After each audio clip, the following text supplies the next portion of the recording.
ये चारों बहुत इंपॉर्टेंट टॉपिक हैं, ये हमें समझने होंगे। क्योंकि करुणा कहाँ है और मित्रता कहाँ है, इन दोनों में ही बहुत बड़ा फर्क है। तो करुणा की जब भी बात करते थे पत्री सर, तो हमेशा ये कहते थे कि जो डिसेबल्ड हैं, जो सीनियर सिटीजन हैं, जैसे डिसेबल्ड का मतलब जो चल नहीं पा रहे हैं, जो अपनी क्षमता के अनुसार अपना कार्य नहीं कर पा रहे हैं, तो वहां पे जब आप किसी की मदद करते हो, आप लिबरल होते हो, और उस तो वो आपका करुणा है। या आप जानवरों के प्रति करुणा का व्यवहार करते हो। और मित्रता में अगर आप सत्य के साथ खड़े हो, और अगर कोई सत्य को फॉलो नहीं कर रहा है, तो वो आपका मित्र नहीं है। आप फिर उपेक्षा, यानी कि ना अच्छा ना बुरा, फिर आप उसको वहीं पे छोड़ दो। क्योंकि आपका रास्ता धर्म का है, आपका रास्ता सत्य का है।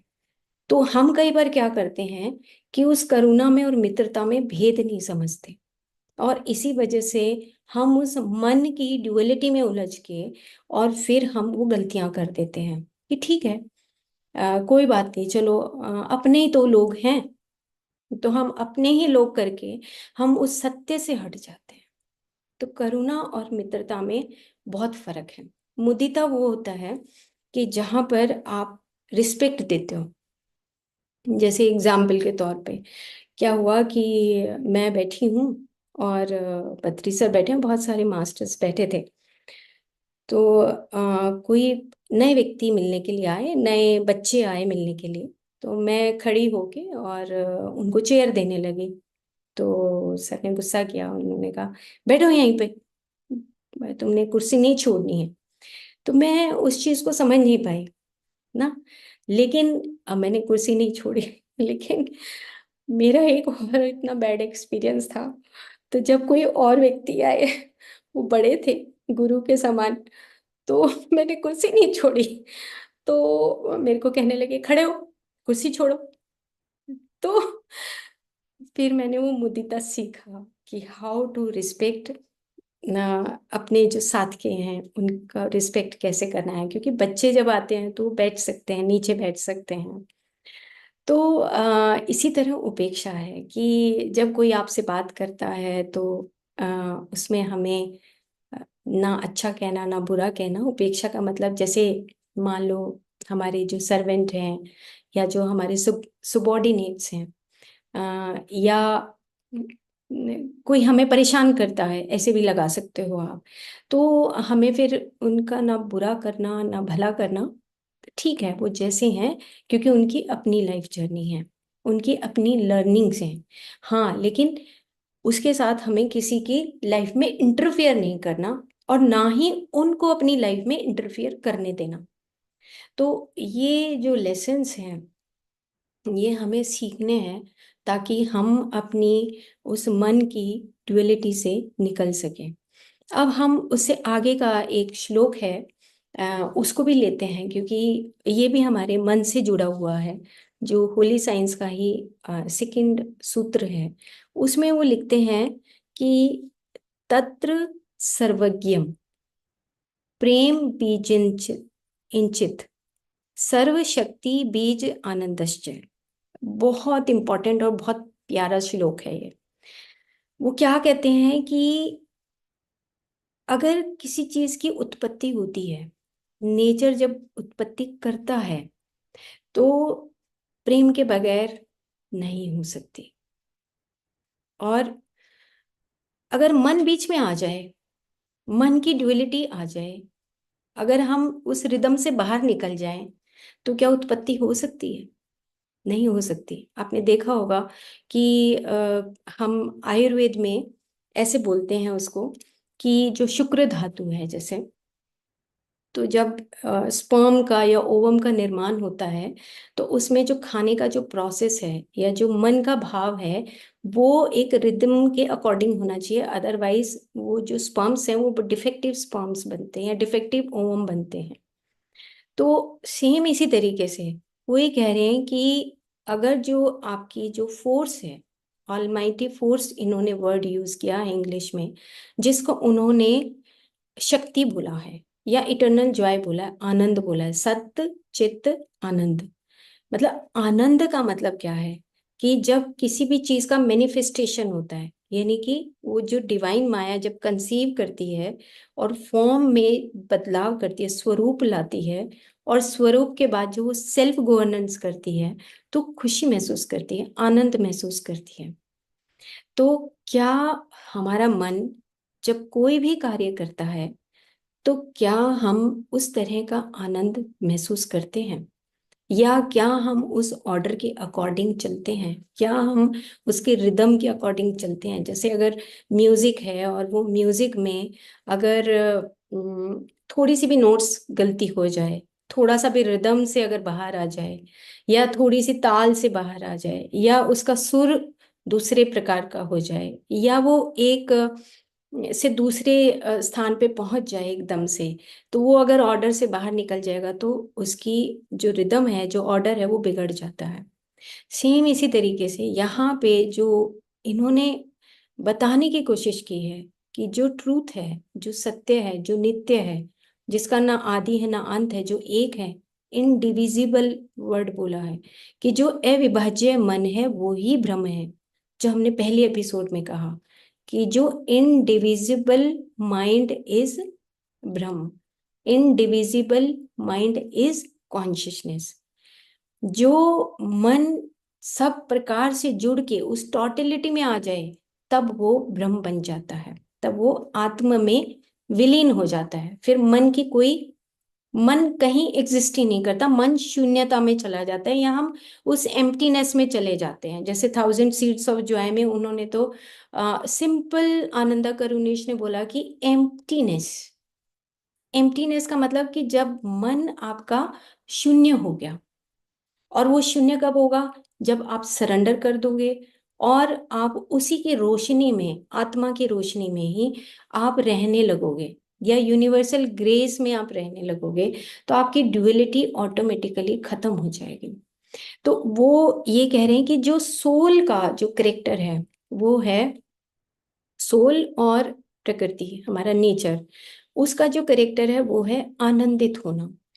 और आनंदित होने का मतलब है कि आप कोई भी मन से जब कोई भी मैनिफेस्टेशन करते हो, या कोई भी विचार, चाय देते हो किसी को, मान लो, या हम किसी के लिए खाना बनाते हैं, या हम खुद भी खाते हैं, तो क्या हमारा वो जो ऑर्डर है, या जो हमारा एक रिदम है, क्या हम उस रिदम में फॉल कर रहे हैं?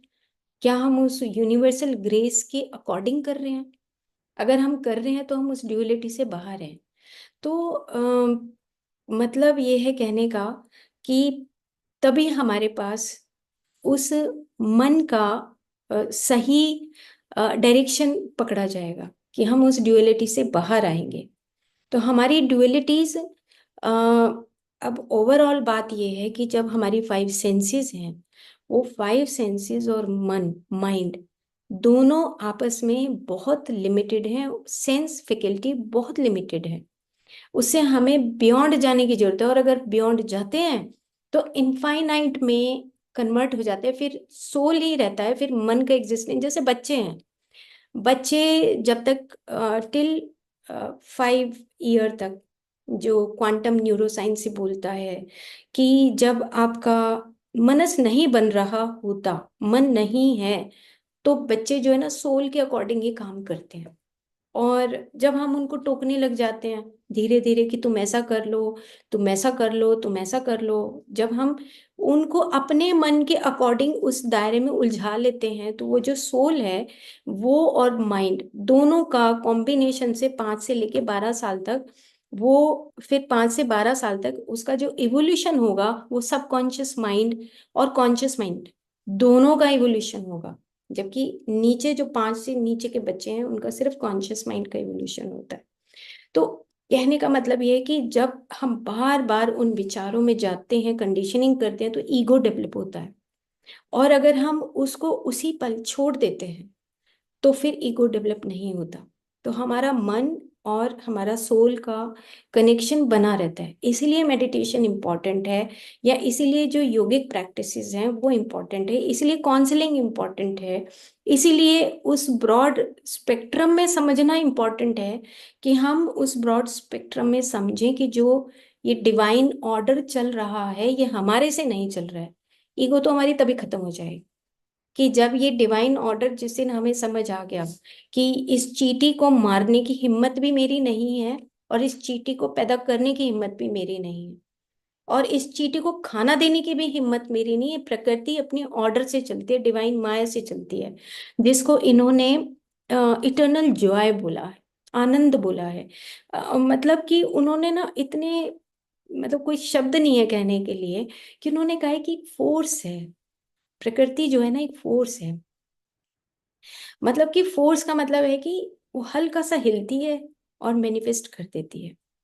और जो मैनिफेस्ट करती है वो एक ऑर्डर में करती है, चाहे दुनिया कुछ भी कर ले, लेकिन वो अपना ऑर्डर नहीं छोड़ती। तो वो ऑर्डर में चलती है और उसके बाद वो सेल्फ डिलाइट होती है, खुश होती है, वो आनंदित होती है। लेकिन अब इसी में एक एग्जाम्पल दिया कि जो हमारा मन है, जो हमारा इंडिविजुअल माइंड है, वो क्या करता है, वो सोचता है, ब्रेकअप कर लेता है, उनको चीजों को तोड़ लेता है। तोड़ने के साथ सोचता है कि ये तो मैंने ही दुनिया बसा दी है।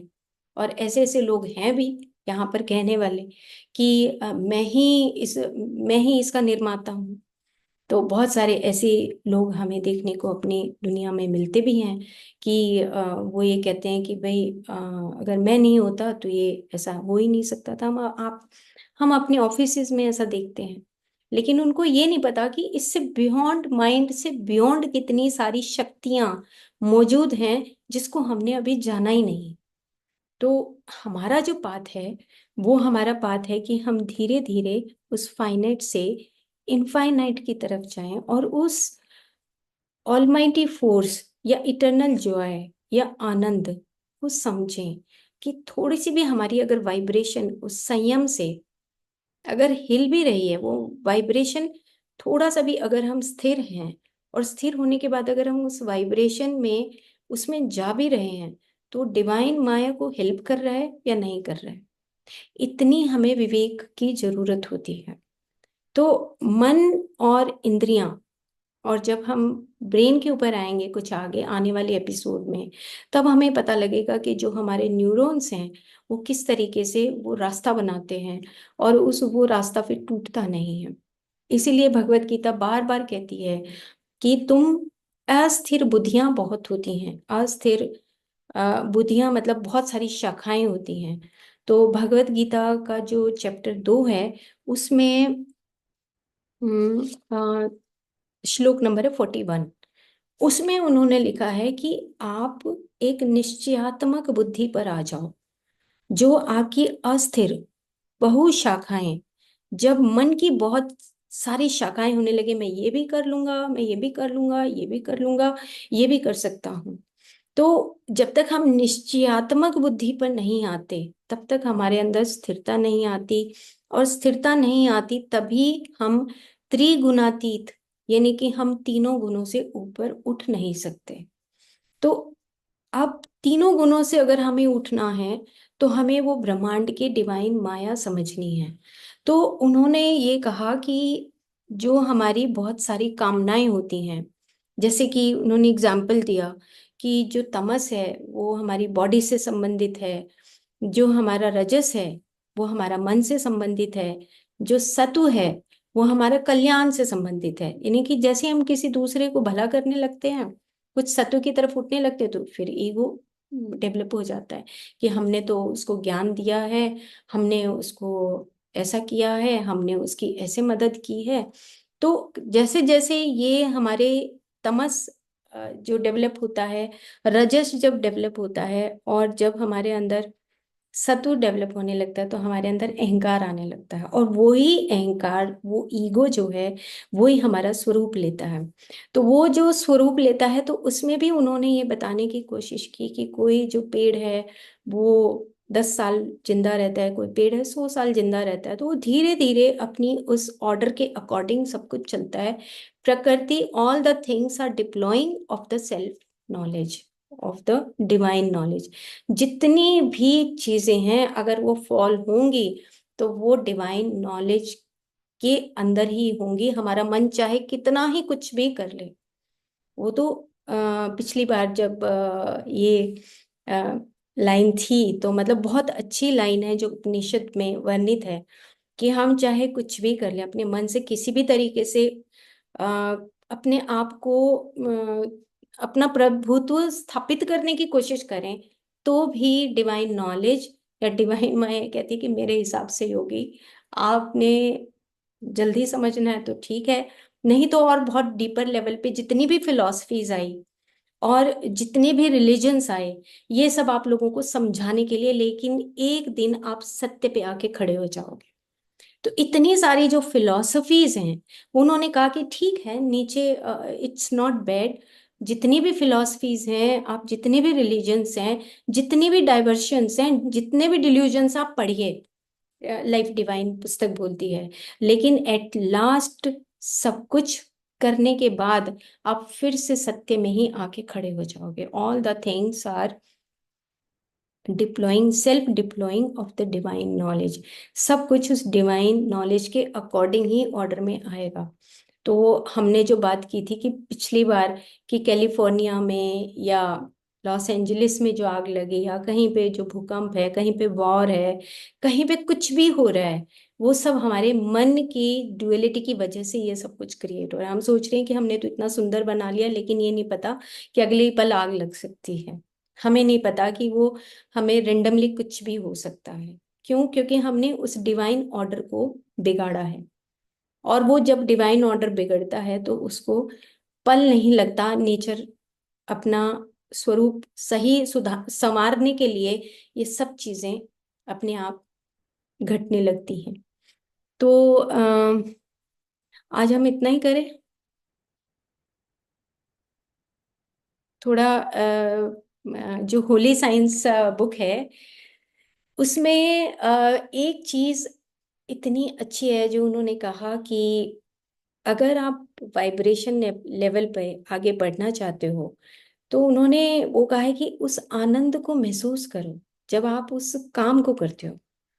तो अगर वो आनंद आ रहा है, तो उन्होंने ये वर्ड यूज किया यहाँ पर,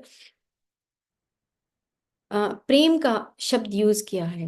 उन्होंने कहा कि तत्र सर्वज्ञ प्रेम बीज इंचित, तत्र सर्वज्ञ प्रेम बीज इंचित, कि बिना प्रेम के, बिना रिदम के, और बिना सर्वज्ञ मतलब उस ज्ञान के जो चित है, सत्य चित आनंद, बिना उसके कोई भी जन्म नहीं ले सकता, कोई भी। और जो जन्म अगर मन के अनुसार जन्म लेता है तो उसका कोई ऑर्डर नहीं है, उसको नष्ट होना उसका तय है। तो क्या कह रहे हैं कि तत्र सर्वज्ञ प्रेम बीज इंचित सर्वशक्ति बीज आनंदश्च, कि सर्वशक्ति मतलब कि जो फोर्स है, जो वाइब्रेशन है, थोड़ा सा भी वो हिलती है तो वो मैनिफेस्टेशन करती है। जैसे मैनिफेस्टेशन को आराम से अगर समझें, तो जो हम मिनरल किंगडम है, प्लांट किंगडम है, एनिमल किंगडम है, जितने भी अलग अलग तरह के किंगडम्स हैं, उनका ऑर्डर कौन चला रहा है? उनको बिना प्रेम के वो ऑर्डर चल नहीं सकता, बिना रिदम के भी वो ऑर्डर चल नहीं सकता।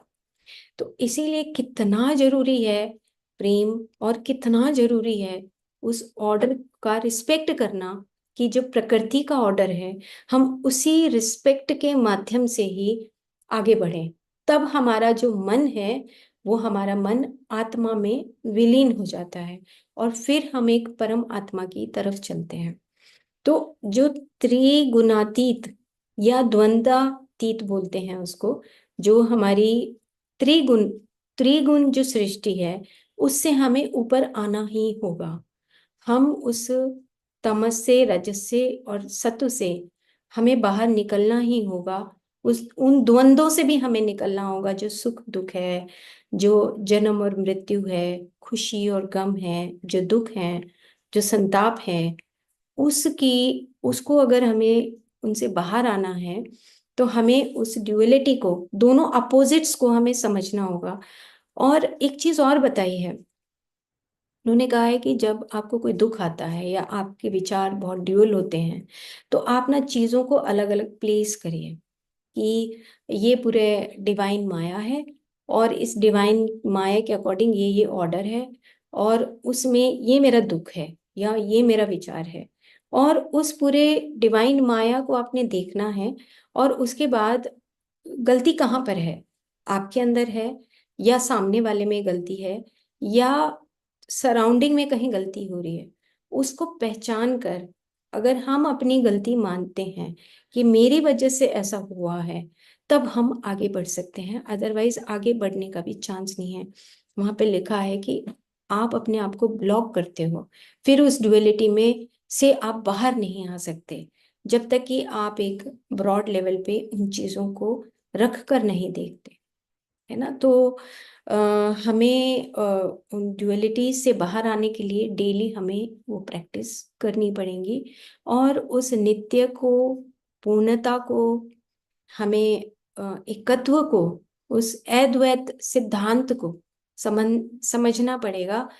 कि जब मैं ये पुस्तक पढ़ रही थी ना, तो उसमें लिखा था कि चारों तरफ तो ये सब ब्रह्मांड का परम तत्व ही है, और इसमें हम छोटे छोटे ना गुड्डे गुड़िया की तरह, हम सब एक बॉडी के स्वरूप में सब अलग अलग हैं और गुड्डे गुड़िया की तरह हैं, और चारों तरफ तो ये यूनिवर्स का परम तत्व ही है। ये तो आपको देखना है कि आप वननेस कैसे फील करते हो, है तो।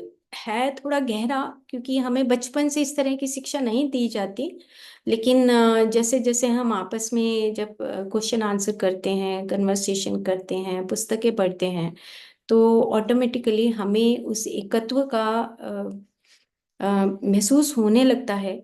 और लेकिन हमें एकत्व का मतलब ये नहीं कि आप लिबरल हो जाओ और आप असत्य के रास्ते पे चले जाओ। एकत्व का मतलब ये भी नहीं है कि आप इतने लिबरल हो जाओ कि अपना धर्म का रास्ता ही छोड़ दो। आप वहीं पे अडिग हैं, सत्य पे, और किसी दूसरे की लाइफ में भी इंटरफेयर नहीं करना, और आपकी लाइफ में भी कोई इंटरफेयर नहीं करे। इंटरफेयर कर रहे हैं तो कहीं हमारा अपना भी कुछ एम होगा, कुछ ऐसा हमारा होगा कि चलो हम अपने साथ लिबरल हो जाते हैं। तो हमें ये हमें तय करना है कि हम किस प्रकार से अपनी मन की ड्युअलिटी से बाहर आके और उस उच्च मन की स्थिति की तरफ जाएं। ओके। ठीक है। ओके। Thank you.